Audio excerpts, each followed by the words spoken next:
everybody. Welcome everyone to the late night restaurant show. Domenic once again is probably having a nap. Domenic, if you're listening to this or you're joining us right now, I can't believe you're in. Turn this home. You're in Toronto right now, and we're in Edmonton, and I stream you in, and you don't even show up. You don't even show up. I don't even get it. I don't even get this. Anyways, we're here live today at California Pizza Kitchen. We've got the owner, and I'm excited so much to let him introduce himself and talk about what makes this place such a great place to be. But this is actually the first time for a late night show that we've done at a restaurant. Did you know that? The first time in a restaurant. It's the first time? Oh. Yeah, it's the first time. Well, I've done it before, but not for a late night. It's usually late night. It's not a podcast. See, you get it. Where's Domenic when you need this? Right? Anyways, everyone, we're going to turn the cameras on here. But before we get started, we have a little announcement to talk about today. But before we get started, we're going to roll our intro. It's our new intro. And then we're going to talk a little about the National Restaurant Association show that's coming up on May 18th to the 21st in Chicago at the McCormick Place. I guess it is not the Spice Place, apparently. It's the arena. And anyways, we're going to play this and then we'll be right back in a second.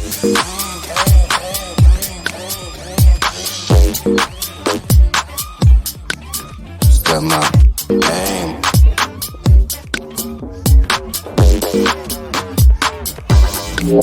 Step my aim.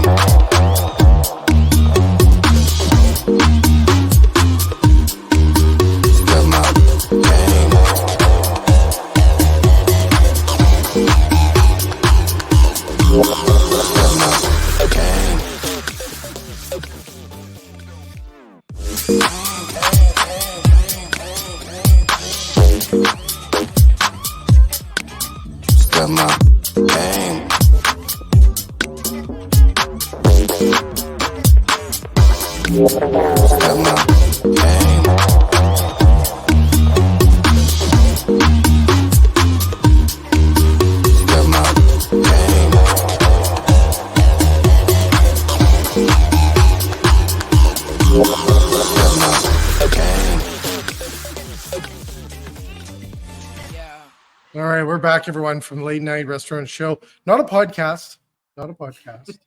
Just so you know. Do you think it's fun? You do know. We're going to turn our cameras on. I think this, that's the moving one. Yeah. I'm all over here. Anyways, welcome, everyone. You know, before we get started, we have a friendly announcement because the National Restaurant Association show event is coming up. And we got our first ad read. Want to help me with this? Would you like? Okay.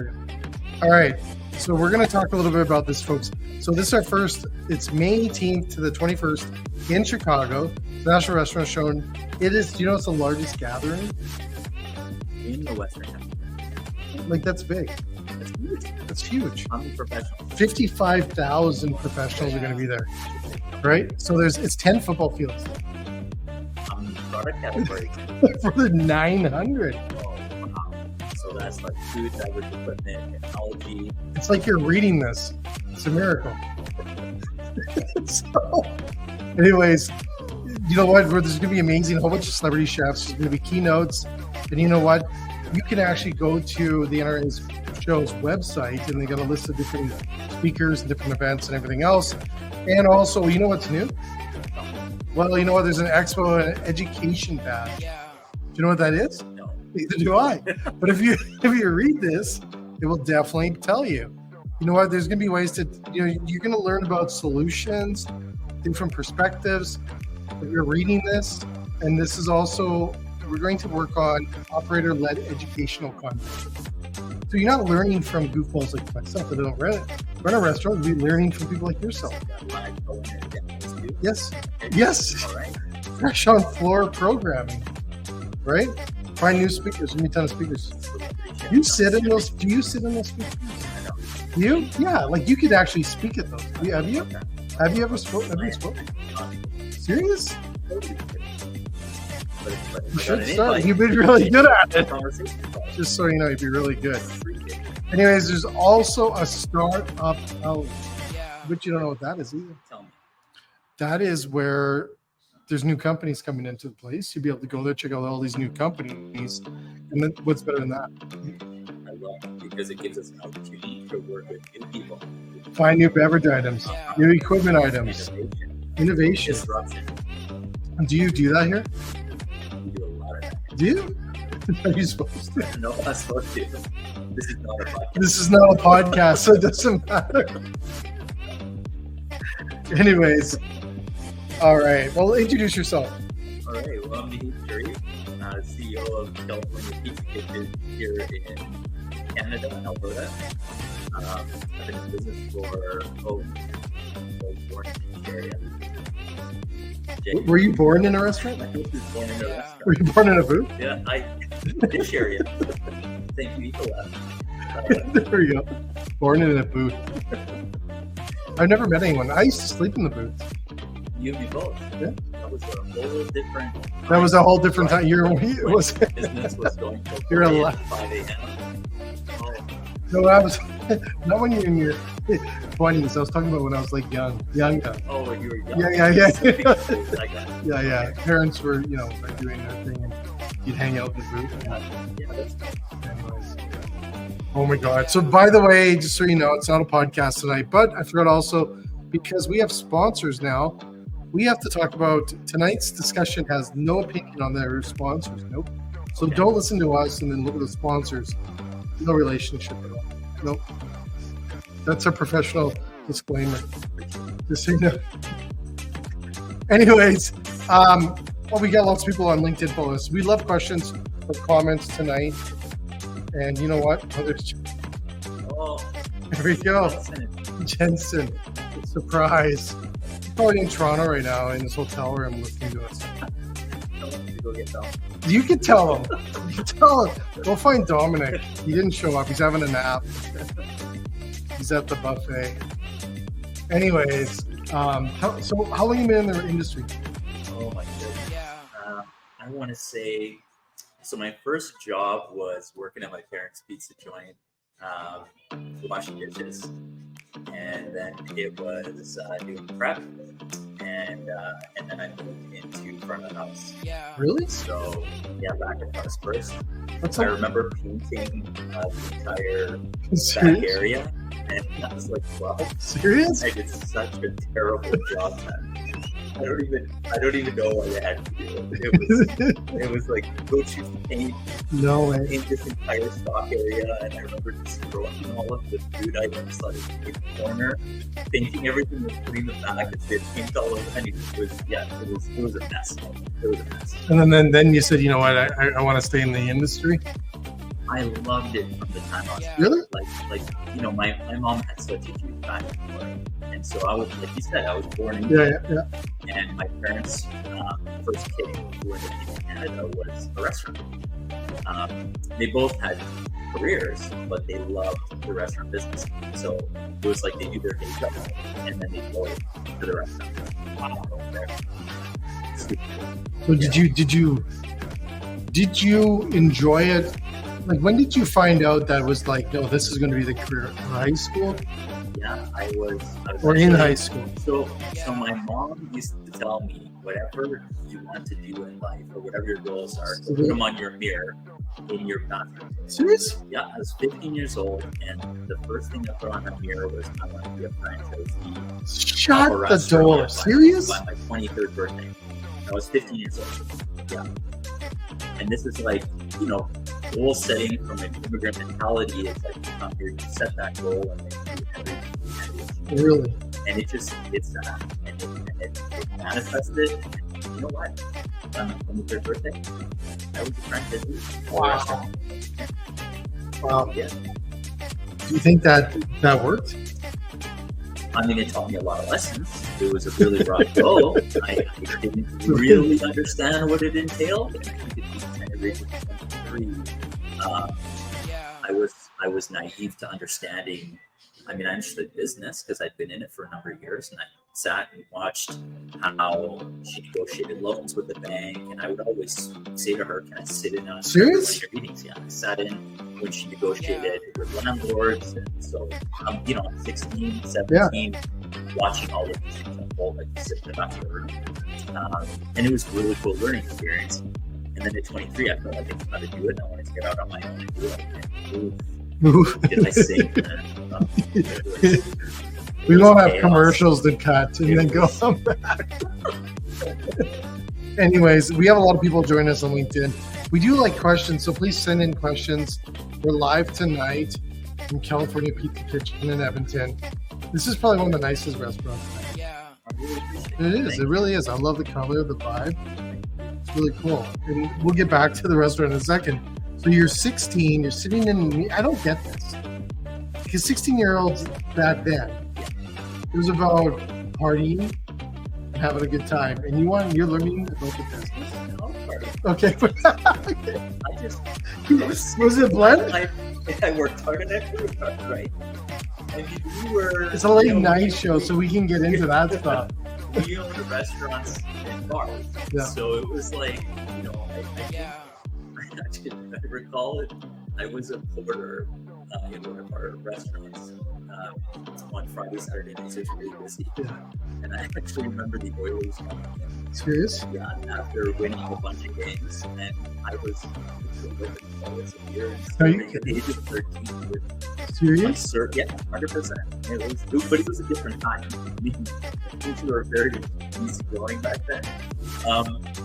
And that wasn't the part that enticed me about the business. It was like I just watched how much fun people had in a social setting, and I was like, I want to keep creating that. I love creating that. I love watching people enjoy their food and have deep, meaningful conversations, or going out on a date, or taking their kids. Or I love everything behind it. Because the chaos in that kitchen, and a lot of people at the time, because those were closed kitchens, you didn't have open kitchens, so the chefs yelling. And, you know, the servers are calling for food that's late, and it's like the servers are sitting in the back, chilling and smoking. Maybe smoking. Yeah. No, well, back then it probably was the past, like in the past. Yeah, and it was just like the chefs were cooking. I'm not gonna bring any names. It's late night. It's late night. We can do that. I saw a lot of things I should have seen as a lot of lessons learned. But it was a really cool experience. And at that point, I was like, I'm gonna be an accountant because I needed designation. I need something behind me, and because people can take, you lose everything, but you can't lose your degree, right, or your education. And so it was like two types of education: the theory and then the practical. And the practical of that in a restaurant was just, it was life changing. Like, I didn't want to do anything else. I knew that. Stop. Yeah. Did you always like that? There was always something going on environment. Yeah, and I think that's what I haven't been diagnosed, but I'm 100%. I need to be doing multiple things at different times. Oh! Look who showed up! Domenic. Look who shows up! Yeah. Is he a sound? Wait a second. Look at this! Look at this! Did you wake up? No, I just got back from dinner. I had to get here from. So our guests don't feel like you forgot about them. I did not forget about you guys. I was driving. You know what traffic's like here in Toronto? It's a shit show, man. I know, but you're supposed to say like my computer had to reboot. I can't lie, Jay. You know that. I lived that life of living in Toronto. I was there for 3 years, and I know exactly what that traffic is like. Yeah. Domenic, this is the first show we do in a restaurant, and you're 10 minutes late. Wow, 15. But okay, 15. Who's counting? I was even lying about the time. I can't even lie at the damn clock in the corner. Hey, how you doing? I think I gotta. Jay, my filter doesn't work on my phone. my young filter. Say this stuff when we're on live. Yeah. We have a touch-up camera button that drops Dominic's age 20 years. He's actually a senior citizen in Toronto. He's at a senior home right now. He just got done playing shuffleboard. There's nothing wrong with shuffleboard. I'm just trying to adjust my camera here to. No, I didn't want to insult all the shuffleboard players on LinkedIn right now. I would kick your ass, by the way. Oh, he left. He's under that. He's Like 60 He's seconds. Restaurant guy and Domenic. Yeah, And then Dominic's out. Exactly. Oh my God. He'll be back. Now he's going to have to do the ad read when he comes back now. Oh, there we go. What are you doing? I was trying to adjust my camera. Unsuccessfully. So Domenic, Yes, we're sir. in California Pizza Kitchen right now in Edmonton. Oh, awesome. About to dive into a pizza here too. It looks pretty good. Are you drinking water? Why is What are that? you doing? That's unfair. That's not fair, man. What kind of pizza you having? It's look like it's pepperoni. Is it pepperoni? Spicy honey. Okay, It's got hot honey on it. Are you serious? Oh, Is this the local hot honey? Yeah. From I want to say. is it Alberta? Yeah. Yeah, it's Alberta. Yeah. Cool. Can't even show you the picture. Look at that pie, buddy. I've listed pizza as my favorite food, which it is by a lot. But if you only ever had to eat one food, what would it be? And a lot of people would say steak or something crazy, like something. And I say pizza because there's lots of good pizza. But you can make it into anything you want. Exactly. Pizza's the number. That is like. And You could even have pineapple on it, apparently, right? Every type of ingredient that you need. It's got carbs, it's got protein, it's got fats. You can do everything with it. Right. Yes, pizza, 100%. That's my go-to. Domenic, Yes. do you want to do your ad read right now? Yeah, let's do it. Okay. Are you going to show it? Second ad read. Well, the National Restaurant Association show would love us to do another ad read, which we do love them. We love them for sure. I sent it to you. Did you get it? Oh, if you send it to me in a text, I can read it. I could probably do it. I could ad-lib it and probably do a pretty good job of it. Okay, well, what's the dates? In May? I'm going to say May 7th. No, it's May 19, 2021 or 20, 21, 22, 23. Oh, month. I'm going to put it in the chat. There you go. It's in the chat. So everyone, you know what? It is the Western Hemisphere's largest show. It's from May 18th to the 21st. It's in Chicago. It's at the McCormick Center, which is not the Spice Hut. The Dominic told me that day. And we are going to be there as well. 900 product categories, Jay. 900. 900. I didn't know there wasn't even that many. Did you know? 900 product categories. I had no idea there was that many. It's just wild. 900 product categories. I guess 900. when you look at it at 10 football fields, right? Like, What are you doing weeknights at 9:30 Eastern time? On a new job? Apparently someone else doesn't sleep in. So Domenic, Yes, sir. we encourage people to attend the show. Mm-hmm. You know what? They can actually go to nationalrestaurantassociation.com.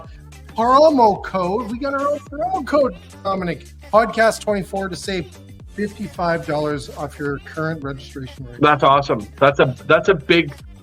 I can tell you at another restaurant show, people are begging for promo codes or discount codes or free passes if those can. You saw the lineup. That show that we're talking about is this show times 20. It's massive, and if you've never been, you should go because it's awesome. It's freaking awesome. It's freaking awesome. I don't know if that was in the ad read, but thank you. We're also just to make sure there's a disclaimer. May 16th, this promo dies at May 16th, but you don't wait till May 16th to get your tickets. No, get them now. You need to redeem them through online registration. That is the only way you can get it validated as well. Mhm. You can't combine, so don't cheap out. Don't try to Podcast combine. 24. Podcast 24, right? Save $55. And that's American dollars. So it's like 112 Canadian or something. It's a big money. No, he's right. The exchange rate. He's right. That is like 5 Starbucks. No, more than that. It's yeah, yeah. Have you probably had the one with the oil in it? Have you had the Starbucks? The new olive oil, whatever it's called, olive oil. That's olive oil shot. yes, olive oil in your coffee. Have you had it? It's like a poultry. Well, they kind of like it is a bullet coffee. Yeah. Yeah, we'll get into that later. All right. But no, it is this. Well, first of all, I love Starbucks and the coffee, but it's an expensive treat once in a while. Does So- it have that here? Yeah, you can get it anywhere. Yeah, but if you consider the health benefits of the olive oil, it might be an inexpensive treat because it's going to extend your life by at least 7 to 10 days. Well, and it's- it's promo for No, focus. So also, it's also you don't have to go and get your laxatives if you pay for that. Because it is a bullet. I promise you. I promise you. How not to do ad reads 101. You gotta work on that, Dominic. But Anyways. the restaurant show, no joking aside, an awesome place to visit, just to get ideas, to see what people are doing, to see the innovation. 900 categories, so there's thousands of vendors. That's why it's a 4-day show. Like I would say, if you've never been there, flights to Chicago are easy from most major Canadian cities. I know from Calgary, we even have direct flights to Chicago with WestJet. Out of Toronto and any other major city. Yeah, it's awesome. Heard it from Red Deer. From Red Deer, Yeah. I think you have to take a train, then a bus, and then a plane, and then when you get to Chicago, you do the opposite. You take a bus and then the train. How you're playing trains, planes, and automobiles. I'll tell you a story one day. That happened to me one summer. Didn't they go to Chicago in the movie? Yeah, totally remember that. We're going way back in time. Exactly. We're totally not talking about your restaurant, anything you do. John Ken. Yeah, Dominic shows up 15 minutes. Mm-hmm. Anyways, so Dominic, Yes, what were sir. you doing at 16? Were you trying to learn the restaurant industry at No. 16? No, absolutely No. not. I was trying to learn a whole bunch of other stuff, but that's definitely not. I told you. I was learning- at 16. At 16, I was repeating English for the second time, maybe the third. And you know what? Here's the truth, guys. Here's the truth. If I was smart, like as smart as I am now, back then, I would have claimed that English was my second language, because really it was. And that's why I had trouble, and I would have had an accommodation for it, because English was my second language. Are we gonna have like a moment? Do you want me to cry now? What was your first language? I was looking for some sympathy. No, but I do. My English teacher was a jerk. Well, sorry to hear that, Dominic. It's not about you. It's about our guest right now. But you know what? I can thank him, because that's probably why I'm in food service. It's why I became a baker. I'm okay with that. Do you know Dominic's he's a professional baker? I didn't know that. Yeah, we hear it usually every show around this time. And you beat him. Why'd you take that away from him, man? No, it's I've only said it we're once. on the 25-minute mark. We have to hear about the freaking baking.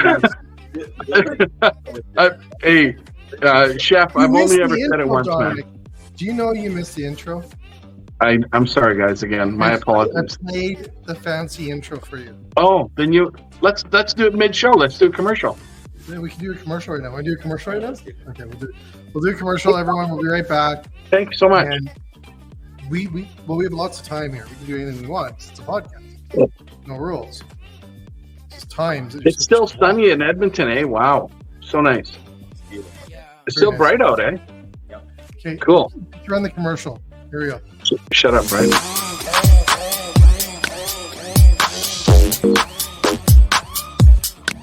Step my game.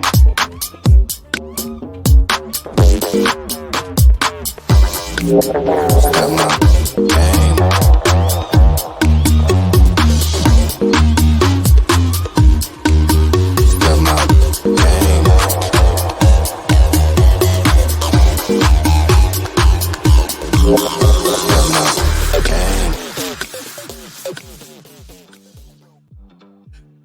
Did you hear that? Yeah. Damn. Said that was you in the last picture there 20 years ago. that was his baker. That's baking life. He was eating his burger. Anyways, we're at California Pizza Kitchen. We're having a blast. Great time. This is a podcast live on site here. You're 16 years old. You're trying to learn about the industry. When did you kind of graduate? And did you just go like right in, or tell us more? Yeah, I started when I was 12, 13 years old. So you're like a pro when you're 16. No, I would hardly say No? I was a pro. I just don't. I missed that fun. It was so much fun. I mean, I'm hanging with people that are like 19 to 24. So you're just listening to things and having cool conversations. And a lot of people at that time weren't career servers. Like that was their kind of part-time gig while they were going to school. So I was hearing all about the things that were taking in school and how this helped them transition and pay for school fees and buy cars. And it was like, a lot of cash. Nobody did the taxes back then because they do that now, right? Well, no. Yeah. Domenic, do we ever throw another commercial up right around? But it was no. You do claim your taxes, so you know. We do. Well, I know, but I remember the year that when that turned on, because we got audited. Yeah, I got audited as soon as they turned that on because it was a server making ridiculous money. And they're like, how can you live in like your $1,200 apartment back in the 90s and make this? Right? Like, it was good money, man. Yeah. It was a fun environment. So growing up in that was like, it wasn't even about the money. It was like everybody was having a good time. Everyone was having fun. And it wasn't from the perspective that I had at the age of 15. It wasn't from a business perspective. It was from a fun perspective. So I'd watch people just laughing all the time, joking around, regular customers hanging out, right? People are just like enjoying themselves, or they're drinking booze and eating pizza, and life's just good. No matter what else was going on outside of that restaurant. And it wasn't really until probably my mid-20s that I understood what it took to run a restaurant and really understand what it took to have to pay back an enormous debt and deal with that. So do restaurants pay back debts today? Wrong question. Not right now. Well, I don't know. Like, I don't know how you can. It's really tough. It'd be really tough. It's really tough. I think COVID is changing. We'll get that in a second. Domenic likes talking about COVID. Ask him about the politics right now. I dare you. He's itching. He's been on a show all day. He probably hasn't been able to talk. When we play our clips about the questions we're asking at this. Did you say hi to Dougie when you were there? Yeah. What? I can hear the background music. Did you say hi to Dougie? I saw him on stage. Oh, he's getting old. Turn your hearing aid up. Me? You're talking to me? Yes, you. No, You said Doug. No, I said, did you say hi to Doug? No, I didn't say hi to Doug. Hi, Doug. No, I didn't see Doug. Stage. Oh, no. That's your event you're at right now. No, I know more what's on your event. No. I didn't say hi to Doug. No. He was there, but I didn't say hi to him. No. We were busy taking care of customers. Like, doesn't matter who's in the house, right? You got to take care of the customers, the ones that are paying. And guess what?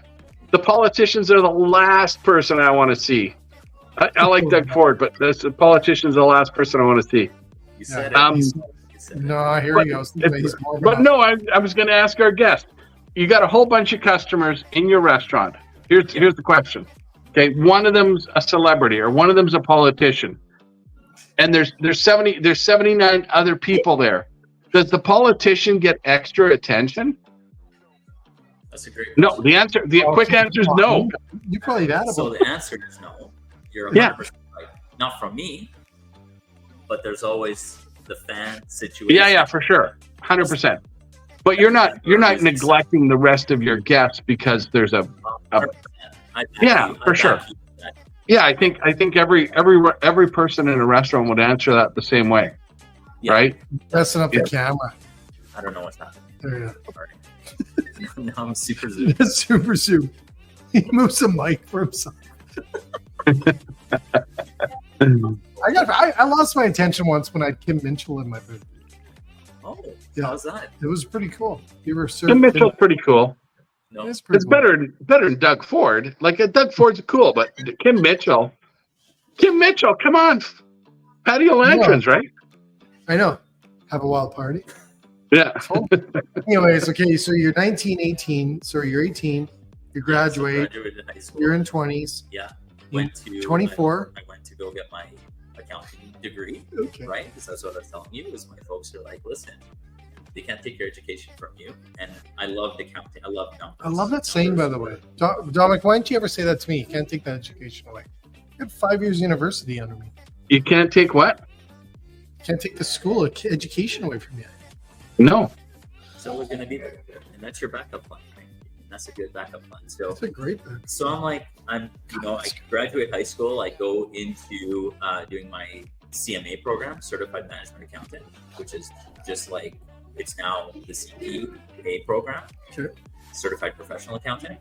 And interesting story around that, winding up to getting into restaurants and signing my first franchise at 23 was I'm doing that, and then I get a call. And the call comes in as I'm setting up my articling and preparing for the last leg of getting my accounting degree. And it's Jim Treleving on the other line. Oh wow.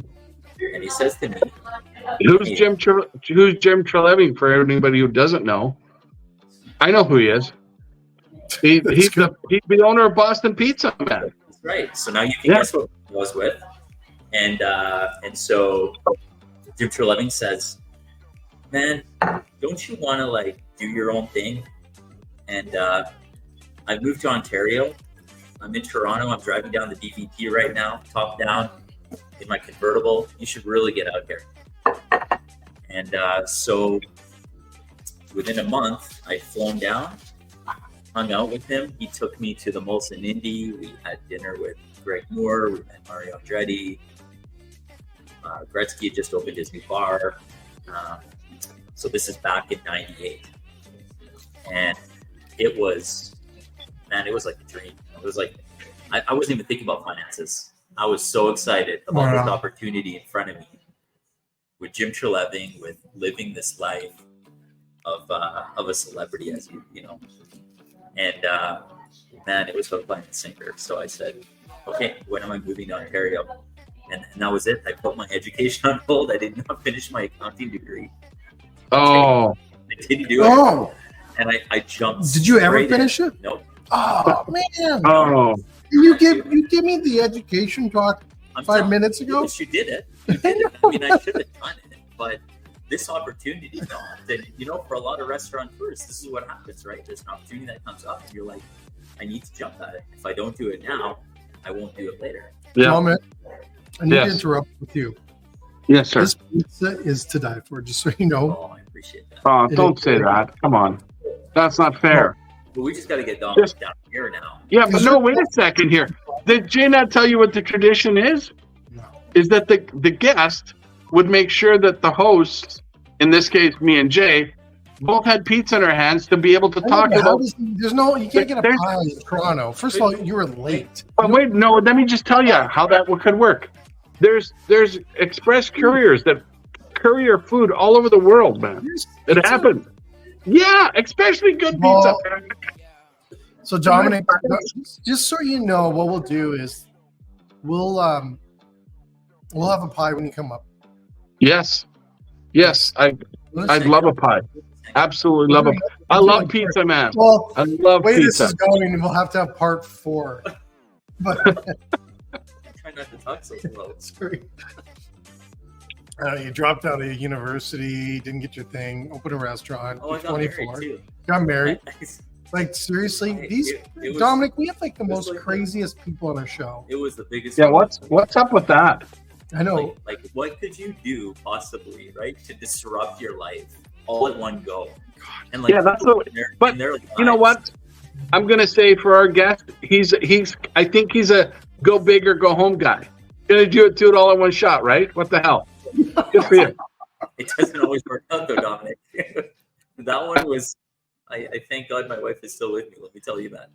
Not well, but what? Did your parents disown you for dropping out of school a month before you were done? They probably wouldn't choke you. They became my They partners. became in the his business. partners. Yeah. Nice. 20 is the Well, 20 and from your dad's your partners are smart people because they say if you can't beat them, join them, right? Right. Oh, Okay, man. so you're 24. You open a restaurant. Is it a franchise now? It's a franchise. It's a Franchise. Boston Pizza franchise in Ontario. Which we love Boston Pizza. Who doesn't? Yeah. So. You know what? I remember the big. Sorry. You tell me, Lionel the Lunch Hungry? Is that what you're going to talk about? No. Like that guy I had to dress up as when I was 14 No. No. and hand out cookies. Oh my God. Oof, that's a late night show. Late show. No, I also remember the big beers. Yeah. We The had the schooners. schooners, yeah. 32 ounce. John, Or do you remember anybody those? hit The schooners, yeah. Yeah. Do How big were they? 32 ounces? I don't know, man. Man, we used to pound them. You used to do 3 and you were good for the night. No, I never drank that much. No. Normal. Saskatchewan is normal. That's in the first 15 minutes, right, Jay? Well, no, I just remember the big schooners. I just don't know if people do. Remember, people used to buy pitchers of beer. Yeah. Do people still do that today? Oh, yeah.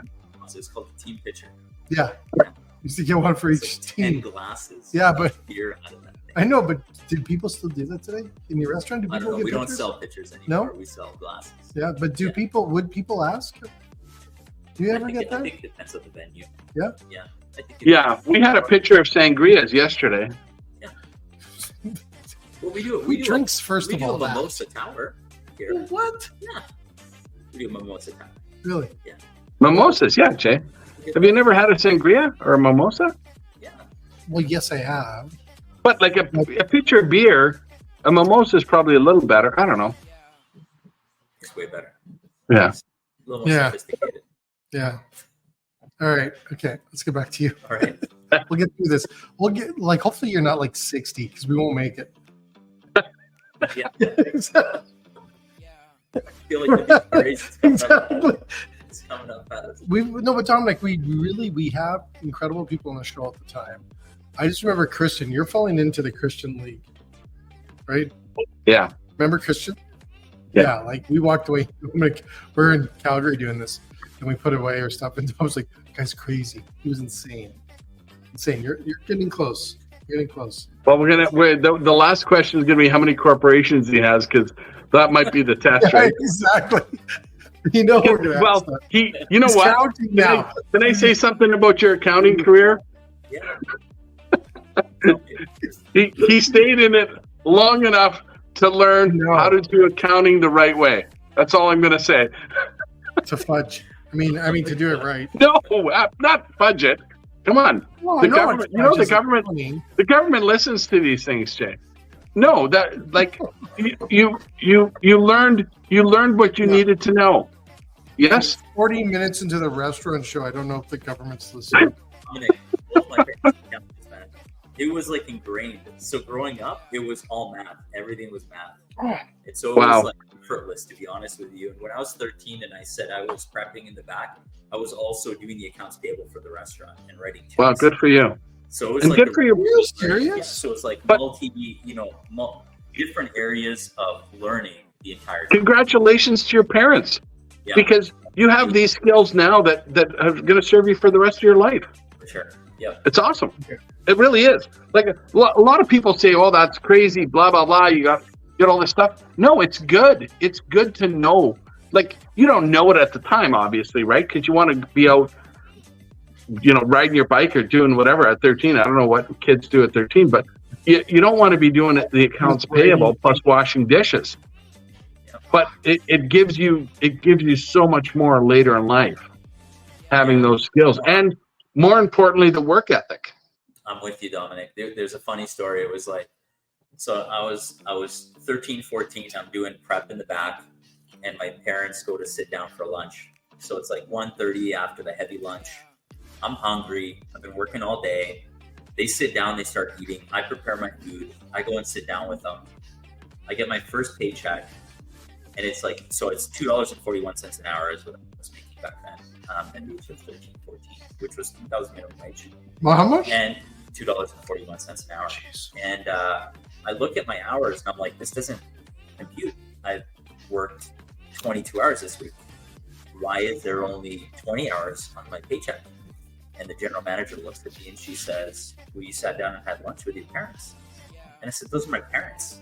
Like, they own the restaurant. And mom's the one who told me to deduct the hours. No. Oh, yeah, man. They taught me. Let me tell you, it's like nothing is, your meal is taken care of, but you're sitting down on company time. And, would I do that to my kids right now? Maybe not. We live in a different world. But all of those things that were taught to me, you'll never forget that. You'll never forget that. No, so, that's right. You have to act like an employee at work. And so it was then that I stopped calling my mom at work, and I started calling her by her first name. Only at work, though. So yeah, for sure. You can't do that at home. It's like you're just trying to be really. Oh yeah, let me tell you, I can't do that at home unless I'm mad. Then I'm gonna get one of these. Yeah. But it was a really interesting learning lesson. Yeah. Cool. It's awesome. Yeah. Dom, yeah, they're stare to the roof and ask a really serious question. Okay. Wow, do I have to do that? I gotta give a really He always got this. He always looks up and he's like, and then I don't know if he's having a stroke or not. So long is over. I'm only 71. Like, don't beat me up like that. It's a damn app. I'm gonna plug in soon.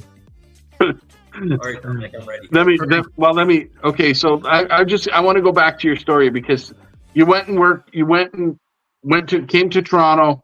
You joined a major chain and you opened a restaurant. I'm assuming with them. That's right. Okay, and then what happened? What's next after that? Oh, well, let me tell you about that. So we opened the restaurant. December of '99, and we opened with the worst sales opening of a Boston pizza history. Where was it? In the GTA? It was in Vaughan, Ontario. Oh. And we did $14,000 opening week. You know why? First, too many Italians. Lots of Italians in Vaughan, right? 100%. You're totally right. We came and brought an American style eatery with an American game and tried to sell them pizza that was pedestrian, and it wasn't the right type of pizza. So, what did that teach me? $1.3 million in debt.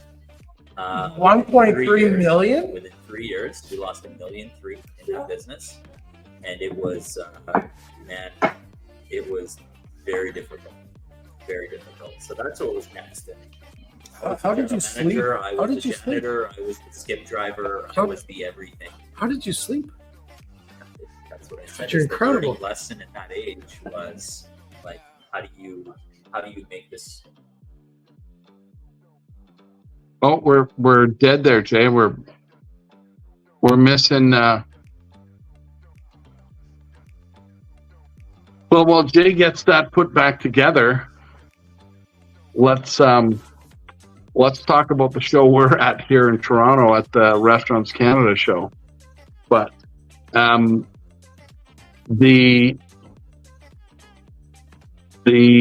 cool thing about what they're doing there in Edmonton is they're live from the California Pizza Kitchen, and talking about, I guess, not only the history of our guest, but kind of the life lessons that have happened. And that's for a lot of restaurants owners. The story is the same, sometimes in a different situation, but it's it resonates with a lot of people. The same story, different circumstances, different places, different times, but it happens a lot the same way, and that's cool. It's cool. It's hard. Those are hard life lessons to learn, right? And as we just learned, $1.3 million in debt after 3 years. We're going to find out here in the next few minutes what transpired after that, and it's massive. Let's see what Jay says here. Naheed.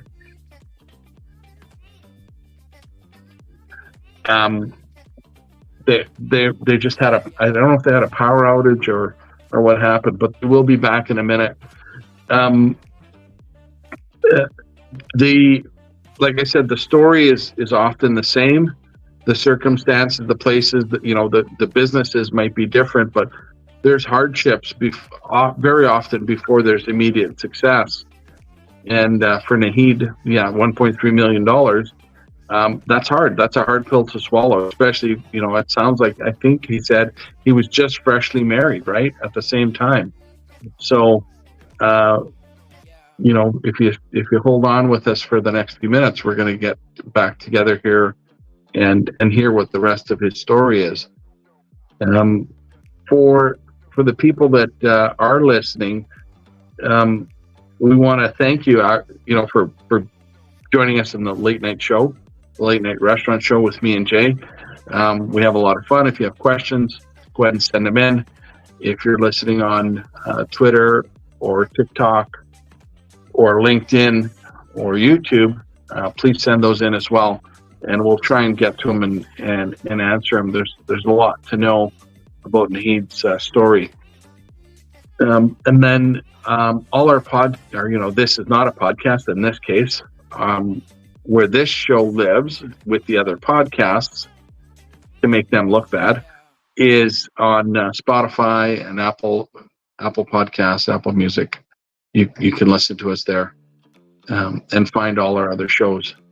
And Jay co-hosts another show with me, the Safe Check podcast, where we talk about safety and training. And again, much like Naheed, the person's story. So they're very they're a lot of fun to listen to. We've had some cool guests on that show as well. Recently, Dr. Darren Detweiler. And much like the late night show, we have some very cool people that join us and talk to us. So if you get a chance, please check us out in those places.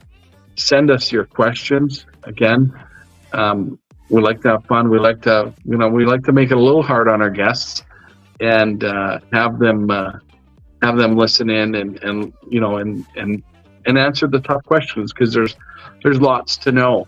So that's one of the cool things about what we do, and we get to do in this sort of edutainment, sort of the entertainment and the education part of it is when we've got such a long window of an hour or an hour plus sometimes, that we can get pretty deep into people's stories, and that makes it resonate, I think, with a lot of people, which is the very cool part of it.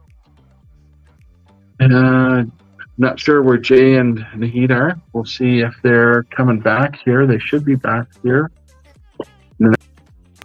I think there's Jay now. There we go. Yeah, they're back. Jay, by the way, we were gone. What's that? We wanted you to know how it felt. Did you even notice we were gone? Well, I was talking the whole time, just like you. Were you guys listening to me? How did I do? We had our own conversation. Did you even notice we were gone? Yes, I noticed you were gone. I was telling him that you guys both had to go to the bathroom at the same time.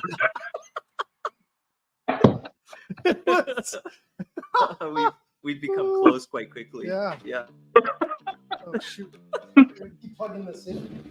Okay, keep telling your story. All right. Where are we at, Domenic? We were at you lost $1.3 million, and what I did say while you guys were gone to the restroom there is that Your story will resonate. Yeah, by the way. Yeah. Your story will resonate with a lot of people because, well, the names, the places might be different. The names of the restaurants might be different. The times might be different. It's still a common story, right? That you work, you try something new, you fail, and then you get back up and you get back on the bike. So that's the part I want to hear next. Is 3 years later, $1.3 million in Vaughan, the Italian capital of Canada. What happened? So 6 months in, just a little closer. Say it again. Pull the mic a little closer. Not the camera. He goes after the camera. Dude, both. Okay, go. Super zoom, man. Super zoom. Can you hear me better now? Yes. Yeah. Okay. You sound great. All right. So 6 months in, because I'd been in the business for a long time, there was a few other franchisees that had opened up Boston Pizzas around Ontario. One was Georgetown, and the gentleman who opened that up was a marketing guy, didn't know a lot about the restaurant business. And I think, anytime someone's selling you a franchise, if you don't know what you're doing and you haven't been through the process of learning about the business correctly or know how to run the business, you shouldn't do it.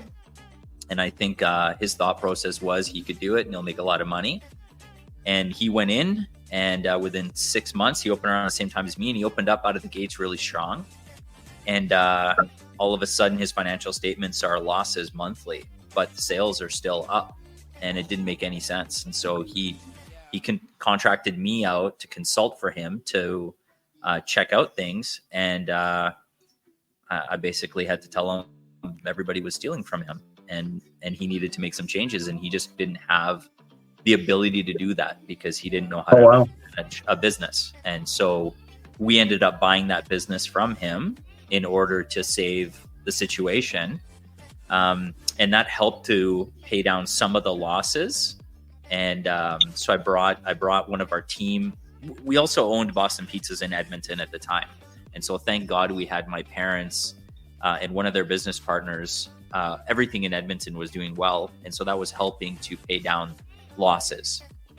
And then of course we did this Georgetown deal, and 3 years in, like I said, it was $1.3 million altogether, even after we had got Georgetown to help sustain some of the losses.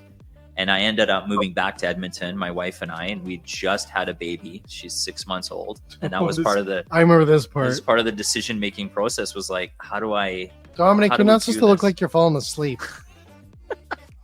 I'm listening. I'm listening. I love the story. You gotta work on your I'm listening. camera skills. That's how I'm listening intently. I'm on my cell phone. I'm sorry, Jay. And so it's like, how do we deal with this when we have a 6-month-old and we're working constantly? Anyway, it was terrible. It was a really rough go, financially, physically, mentally, emotionally. We ended up moving back to Edmonton, and thank God, my parents still had their business. And I came with my tail between my legs because I had moved out there thinking I was going to be this hotshot operator at the age of 23 with my first franchise. And it was a complete opposite. And so I sulked for about 6 months and hated. It was imposter syndrome because I couldn't understand what I did wrong.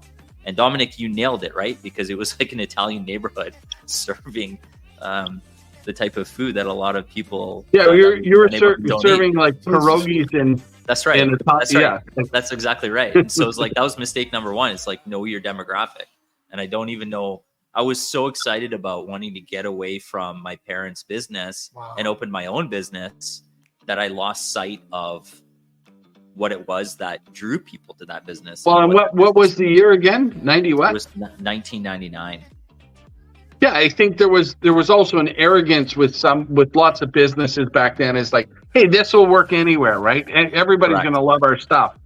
And we were the second Boston Pizza in Ontario. So like that the second Boston Pizza, and you bombed that? Yep. Yeah, nobody knew what we were.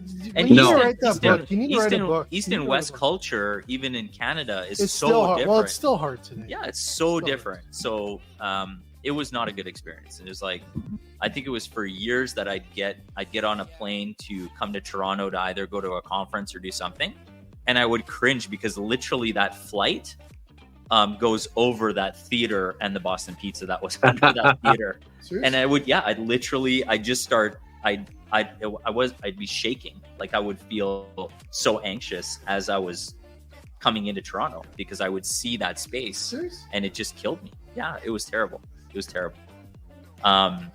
Okay, so what did we do? We had 3 restaurants at the time in Edmonton, and sat back and we restructured and said, this is what we need to do and this is how we need to pay the debt down. And we ended up buying the Boston Pizza in Leduc. So we owned one in South Commons, one in Mill Woods. We had one on 97th Street and 127th Avenue, which is like a rough neighborhood in the North End. And so we ended up buying the Boston Pizza in Leduc off a guy who was selling it. He wanted to get out. And then we ended up moving our other Boston Pizza. And then that's when we got into property development. We bought a piece of land and we built it out and created a shopping plaza. And it was just, and then things just started working. Yeah. Good for you guys. Awesome. Yeah. Yeah. And I think that the cool part is you didn't quit. I didn't quit. I had no choice. No, I was embarrassed, and it was my parents' money.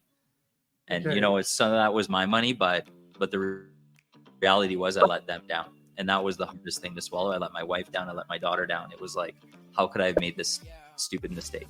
Well, so that was the learning lesson.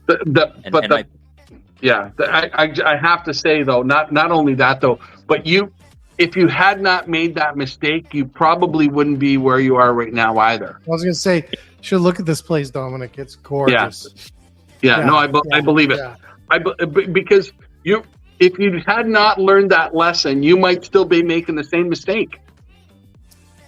Or the arrogance would have just gotten bigger and bigger, and that ego would have been you wouldn't have been able to chain it. And at the age of 23, if I think I would have prospered that quickly, it would have been a whole other problem. Yeah, exactly. You're totally right. And being in Toronto, it's a different lifestyle. Yeah, than you are here out west. Yeah. So, congratulations on moving back west, because I think that was a smart move too. Well, it is now. I mean, nothing against the people in Toronto. They're awesome people. Hey, Domenic, why don't you talk bad about Toronto people right now? It's not like you're in Toronto. I'll get swarmed here. Did you get any people asking for your autograph today? No, not one. Serious? Dude, I tried so hard.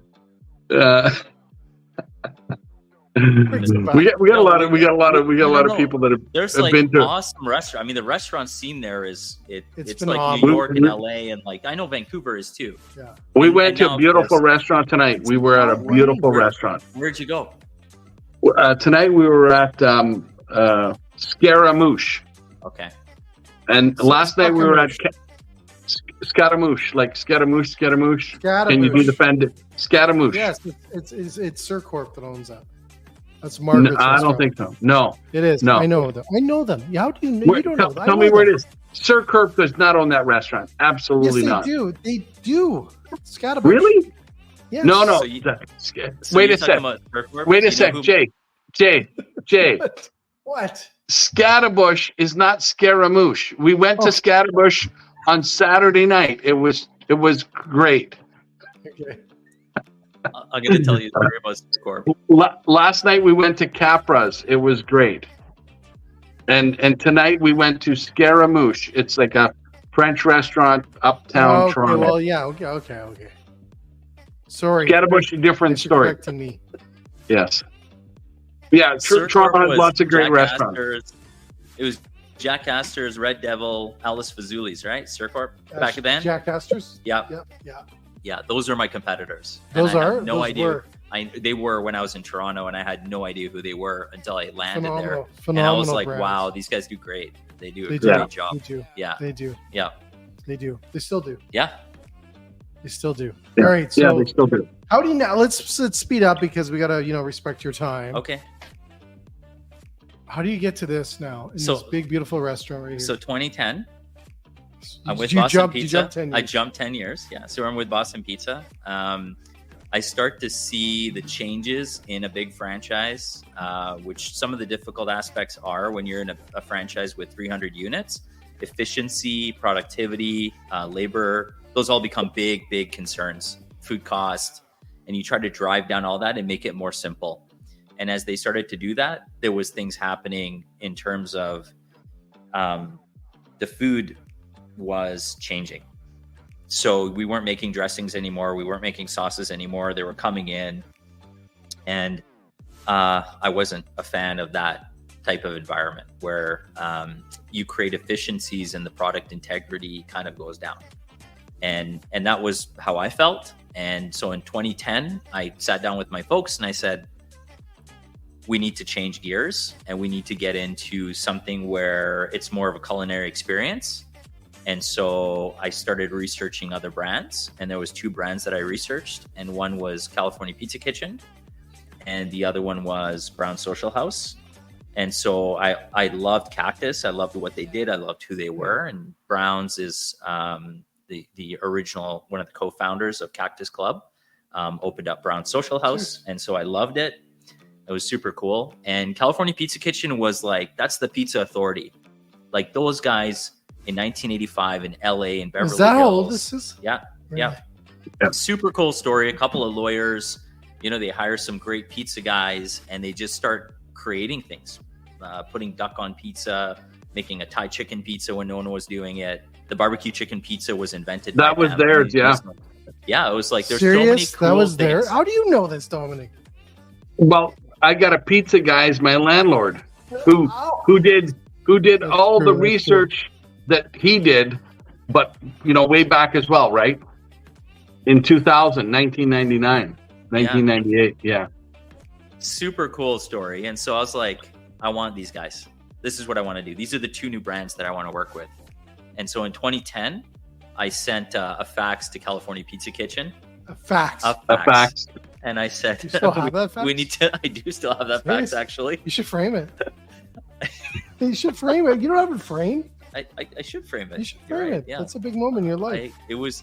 They didn't respond to me though, so I well, that's even more why you should frame it. Like it took me. I kept calling and calling and calling. Anyway, there's a big story around that too, but it took us. Well, it took us. Apparently, we're gonna get down to what you had for lunch soon. 12 years, man. 12 years. Wow. Yeah, I was gonna say. Convince them to come here. 12 years. Again. Like you're a never give up guy. I don't even know you, but that's what I'm going to say, right? You're not going to quit. Yeah, I'm not going to quit. And we get how many California Pizza Kitchens are in Canada? 1. Right. But that's just for now. yeah, no, for sure. I get it, 100%, right? And you're going to. You can't read that poker face. No. Well, but guess they're going to do awesome, Jay. They're going to do great. I'm sitting in one right now, and I just taste the pizza. I appreciate it's killer. Yeah, we're having a lot of fun with this brand. This brand is like super cool. It's like they give me a lot of flexibility in design and like working with their culinary squad. They're like, what do you want to do? I want to do truffle fries. Well, we don't do truffle fries. Okay, send your chef down. Let's play with truffle. Serious. And so it's like, this is what we do. Serious. How many locations are there? There's about 300 worldwide. Are you kidding me? Yeah. So they just opened 2 in Chile. They opened another one in India. They've got, you're going to start seeing things unravel really quick globally. And there's a lot around the country. Well, is that, and I know this is totally off a topic, but I read today that and I don't know if they need investors, maybe I'm wrong, but it feels like there's franchises are starting to kick into gear this year. Is what I read this morning. Yeah, I feel everyone's bracing for 2025 is going to be a very strong year. And right now is the time. The unfortunate part, and this is what Domenic was saying, is like, it's tough being a restaurant operator right now in this environment. And with the way interest rates are going, with the SIBA loans that kicked in, with all of these things, it's like you just keep getting your teeth kicked in. And being in the restaurant industry is really hard. But right now it's like we're kind of at this cusp where you want to invest right now to be prepared for 2025. 25. And so that's all where our that pain creating opportunity. That Yep. pain right now is creating real estate opportunity, employees opportunity, talent opportunity. Because the unfortunately the weak brands have to die. It's you know what, Domenic, you're 100% right. The only part that I battle with is I go back to 1999 to 2003, and that was me. And so when I think about those people and I get a call from a landlord going, hey, we have a site for you to take over, come and take it, but don't talk to the tenant because they don't know.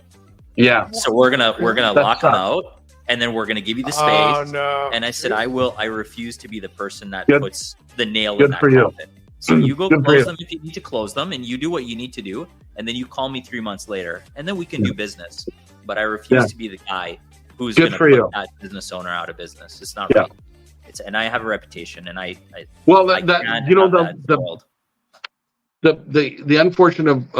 unfortunate circumstances we're in right now is because landlords know. Up to the roof. Because I'm trying to be politically correct here without saying there's a bunch of asses out there, Jay. Okay, so well, thank God you didn't say that. the landlords often, there's some good ones out there for sure. I don't know a lot of them. I know there's some good ones. Listen, but the reality is the landlords, all they want is their space filled, right? They want to get the rents that they want to get. And not all brands can sustain those rents. They just can't. So the greed on the landlord's part in some sense is creating part of the problem, because there's pressures on all sorts of things. Rents don't have to go up like they have. They don't. Yeah, I agree. So if you can own the land, that's better. If you can own the building, that's better, because then you have some of that control, right? If you can have a 20-year lease at a good rate, you're betting long term for sure, but that's better. So if you have the ability, like you're saying to yourself, like you're saying, is I think the landlords don't have to be like that. And if some of them looked at this bigger holistic picture, they need strong food service and strong restaurants in their operations. I think they should have lower rates for those independent businesses, for a bakery, a meat shop, a local convenience store, or a local delicatessen, so that can bring that vibrancy back to those plazas. They can keep turning tenant after tenant after tenant. The food places, if they're good, can last a long time and bring other people to those places, right? To support the other businesses. I'm assuming you drive a ton of foot traffic just in this area. Well, we have the California Kitchen here, and right across the street we own the Brown Social House. And so we built the two together to do exactly what you said. Was that the reason? 100%. And we actually own the building here, and we have the land too. So we did exactly what you said. There's an opportunity, not at the Browns. The Browns just celebrated 9 years at that location. So you own this land, but not that land. Not that land. Yeah. Okay. So I agree with you 100%, Domenic. You know what the other pressure is, though? It is these QSRs that are coming in multiples and in droves, and they have this franchise model. And so if you look at the site we're in right now, there's every single burger company is in here. And that's not good for the franchisee either, right? There should be this cap on, okay, we should have saturation, two burgers, 2 burger joints. We should have 2 pub concepts. They don't do that? Yeah, right? Serious? Landlord. And I'm not going to say the landlord's greedy, because what happens is that these franchises call them and say, we want to get in. We want to get in. We want to get in.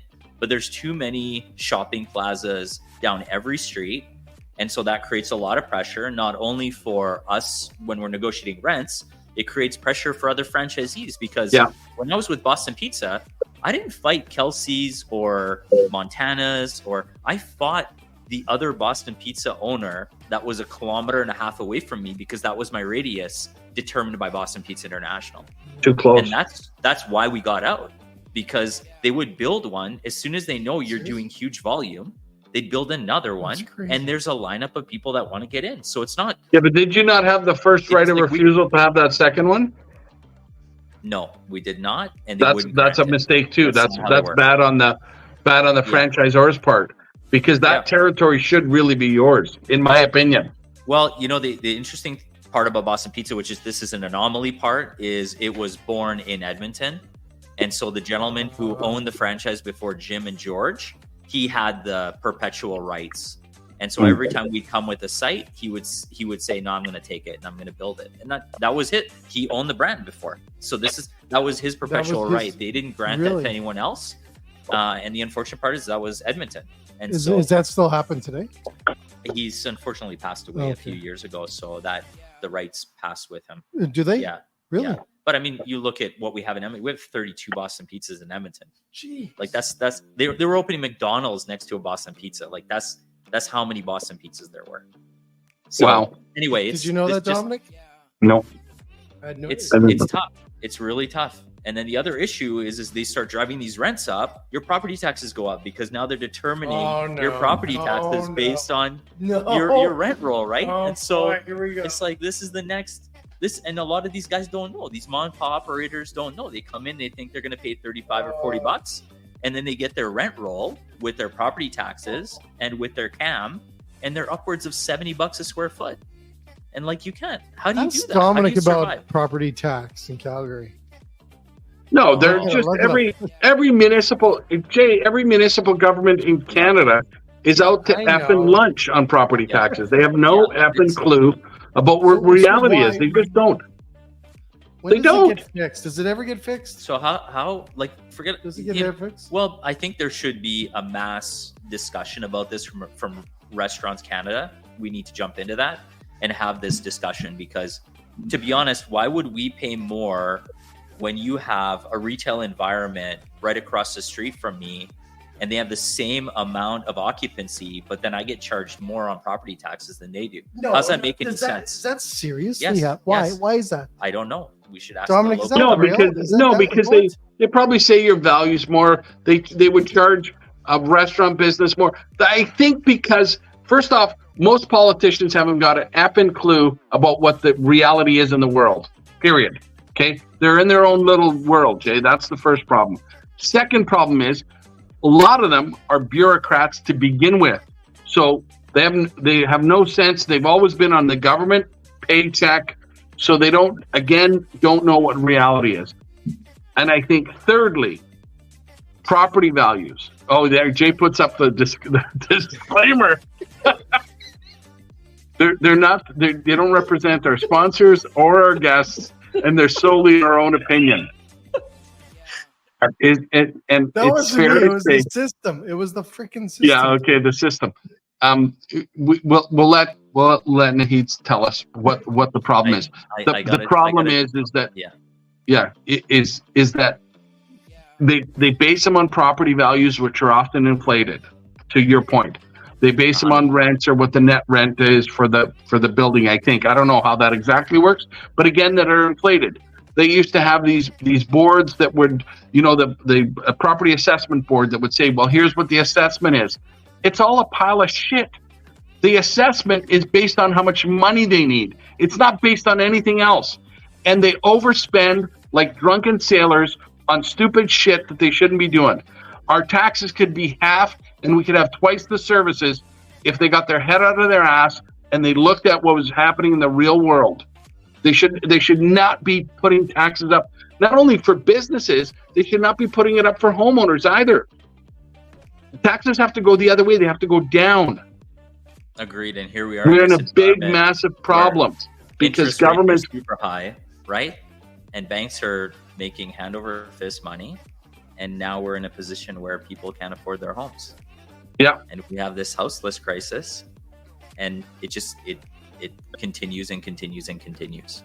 And in a country like Canada, to have this many people without homes is sickening. It's absolutely sickening. And then you've got your municipal government, like in Calgary and in Edmonton, they've got the same stupid rules around tax, around straws, and around disposables.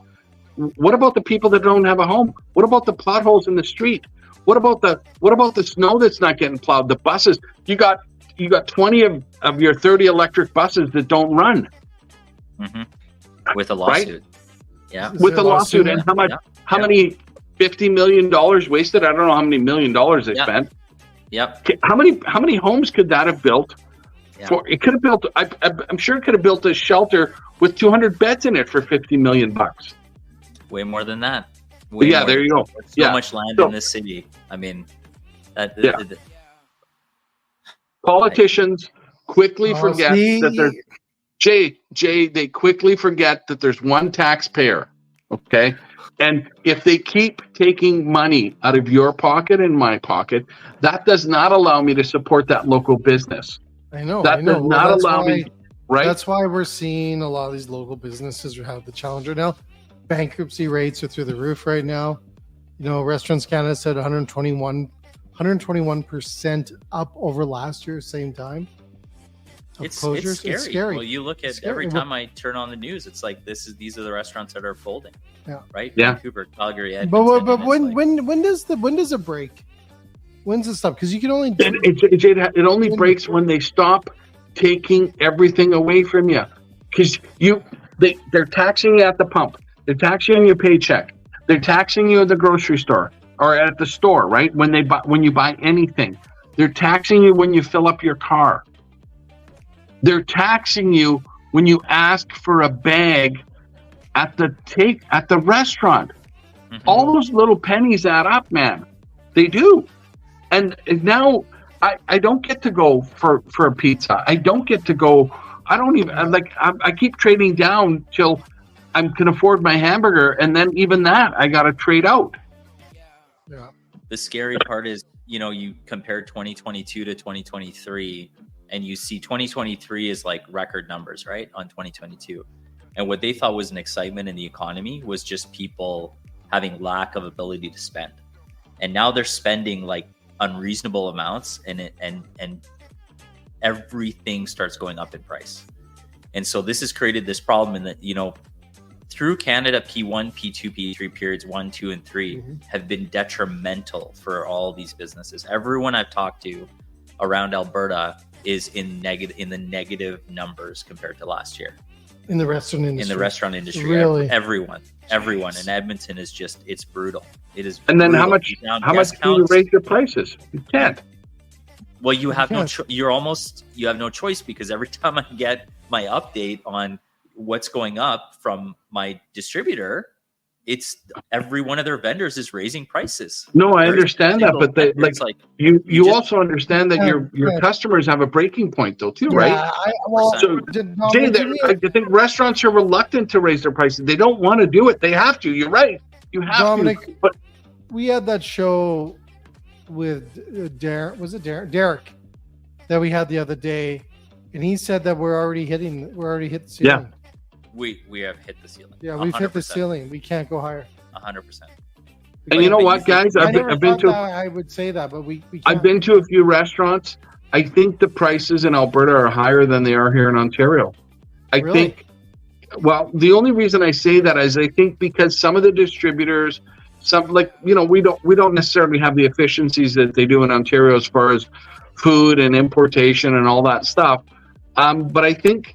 Like you look at cars, you look at a lot of other things. A lot of retailers take advantage of Alberta's strong economy. There's a thought out there, I think it's unwritten, but that Alberta can bear more. Is that? Do you feel that? Well, they always think we have more money. That's what. Well, that's because we tell you. It's like. But the consumer in Alberta, right? As much as we're doing slightly better, maybe because we have a little bit higher paycheck, they're hurting just as much, don't you think? Yeah, 100%. Yeah. Well, I always think that we always care. It'd be interesting to find out what our debt ratio is, because per person, I always said this when I lived in Saskatchewan for 3 years. I'm like, and Saskatchewan is a province that just never really had a break. A little bit in the early 2000s with the oil, but it always was the province when I lived there was, you just made do with what you had. And then I think when I lived there and you look back at Alberta, it was that whole thing is like, you guys can afford whatever you want, that mentality. But I tell you, you want to go back to a province that was a shocker to see, was going back from here to there. That was really interesting to see what our lifestyle is like here versus there. And their debt ratio, I think in the Regina space, I always said, they have houses that are older. They don't have the fancy cars. Not everyone drives a fancy car. I think there's more wealth there than there is here, in a crazy way. Well, most people would say they're more frugal than people in Alberta are, Jay. I don't know if that's fair. Well, yeah, too. But I just think that, like, when I was there, I was like, these people have a lot of money, but everything's paid for, right? And one of my favorite lines that one of my old bosses said was, "Money doesn't care who owns it." You like that one, Dominic? I like it. That's a keeper, right? Yeah. But it's true. It's true, right? So I think when you look at how do we change it besides Restaurants Canada talking to government, and the government doesn't care or listen to them necessarily? What do we do? I don't know. When you find that silver bullet, I'm asking our guests, not you, Jay, because we don't. I tell you what we're doing locally is we have hosted meetings in all of our sites in our restaurants, and we call it co-opetition. You work with your competition, so you cooperate with your competition. Co-opetition. And so we all sit together and we have restaurant meetings. Nice. And specifically here at California Pizza Kitchen, we have meetings we invite every local restaurant in the neighborhood, and they come out here and we hang out and we talk about what Q1, Q2, Q3 look like. We talk about how we can consolidate buying. We talk about what the pressure points are for staff. We have now opened a chat group, WhatsApp group for all the local general managers. So if there's an issue or something happens and you need assistance or you need to report something, it's immediate throughout the site. The other thing we talk about is, like, how do we deal with snow removal? How do we deal with waste management? We have a landlord that does a really great job here, but what can we do to benefit each other and work together to, let's say, halt the amount of other food establishments coming in here? So if I feel like there's too much pizza, I'm going to meet with all the other pizza vendors and go, like, how many more do we need? And they're going to say the exact same thing. Did you start this? We all, yeah. Because it's important for all of us, and there's mom and pop operators there too, and they're not going to survive, and it's tough. It's a really tough business. So that's what we're doing from a grassroots level. If we can start doing that in more sites, and instead of being enemies with other restaurants, we come together and we say, how do we make this site successful? And that's the objective. That's awesome. Yeah. Isn't that smart? That's brilliant. It's very smart. What'd you call it again? Co-opetition. Co-opetition. Yeah, cooperate with your competition. Co-opetition. Yeah. Dominic, what do you think of those things? Co-opetition. Because, Jay, you have a fantastic way of finding super smart guests that make us look like idiots, me and you. But that's... keep doing it, because I'm okay to... Honestly, seriously. I'm okay to look like an idiot, because having guests on like this, listen... congratulations. That's awesome. It's smart. First off, it's smart. But really, it's awesome because you can still be competitors, but that doesn't mean that there's many things that you can cooperate on, because you can and you should. We're all fighting the same battle. Exactly. So cool. Now he's got to get back to bed. He's probably going to get to bed soon. He's got to open another restaurant tomorrow. I'm old now. Like, my kids tucked me in. My kids stuck me in. That's awesome.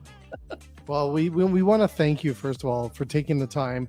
Pizza, I am taking that to go, so my kids can taste that. It's phenomenal. Dominic, when you come up here, I'm coming. Coming next week. Hang out. We'll come next week. Yeah, we'll do another show. We'll part 5, because we're gonna have to cut this up into 3. With our 5-minute bathroom break. But I want to thank you. Thank you for allowing us to Thanks so much. Home. My pleasure. And your story, I just think it's awesome. And we have to have more people like this. Because you know what, Dominic, when you listen to operators out there and you really hear what's going on, it's a different take. Yeah. completely different take than what we hear all the Yeah. time, or what we hear. Yeah, we you try read and on the keep news and stuff it. like this. I'm glad because you know what, we ended really on a positive note that that Naheed's doing with his neighbors and his fellow businesses in and around him, and that's true to kind of what we try and do and keep it positive as much as a lot of shit going on out there, right? There is positive things that can happen that you can do, and just at the trying to affect this big massive picture isn't always possible, right? But doing it locally is smart. So cool. Thanks so much. Thank you. Any last words of advice from you? We'll give you the last second here before Domenic reads our credits. Last piece of advice: know what you're getting into, man. Yeah. Wow. I've done that a lot of times. Become an accountant. Become an accountant. That didn't help at all. Graduate. Let's say graduate. Advice that's never been given, by the way. School. Yeah. Good for you. That's awesome. Thank you, Everyone guys. else, Bye, everybody. thank you again. Domenic, you stay safe out there. Yes, Keep I will. mouthing Toronto people because I'm sure it helps. Anyways, Domenic, by the way, we have a show tomorrow night. And to everyone else, thank you, National Restaurant Association show. We love you. Great stuff. I hope you didn't kill you that we read What are the dates, Jake? Can you remind us the dates? May 18th to 21st at the McCormick Center in Chicago. If you miss there, you miss it. If you go to podcast 24, you'll get a discount, $55 discount, but you can only get that up to May 16th, and anything past May 16th, you're screwed. And if you don't, you get a discount. Go to their website, promo code podcast 24. Did I do that all by memory? You did it all by memory. You did a really good thing. Isn't that really good? Hey, 55 Anyways. American dollars. That's big money. Yeah. it's 5 Starbucks if you want to bring that down into Starbucks. Poor Starbucks. They're saying, no, it's not that much money. Did you just say poor Starbucks? Whoa. We've had them on the show, so we can say that. Anyways, thanks again, Domenic. I'm going to shut this down.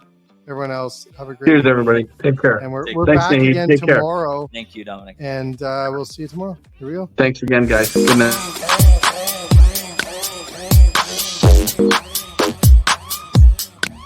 Step my game.